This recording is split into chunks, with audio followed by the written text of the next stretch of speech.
Panalangin para sa kaligtasan ng ating pamilya. Sa ngalan ng Ama at ng Anak at ng Espiritu Santo. Amen. Panginoong Hesus, aming mapagmahal na Diyos, lumalapit po kami sa inyo ngayon upang hilingin ang inyong pagliligtas at pagkalinga. Ingatan po sana ninyo ang bawat miyembro ng aming pamilya at ilayo kami sa lahat ng uri ng kasalanan, karamdaman, mga aksidente at mga sakuna.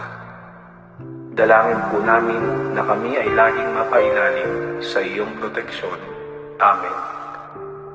Ama namin sumasalangit ka, sambahin ang ngalan mo. Mapasa amin ang kaharian mo, dito sa lupa para ng sa langit. Bigyan niyo po kami ng aming kakanin sa araw-araw, at patawarin niyo po kami sa aming mga sala, para ng pagpapatawad namin sa mga nagkakasala sa amin. At huwag niyo po sana kaming ipahintulot sa tukso, at ipag-adya niyo po kami sa lahat ng masama. Amen. Sa ngalan ng Ama at ng Anak at ng Espiritu Santo. Amen.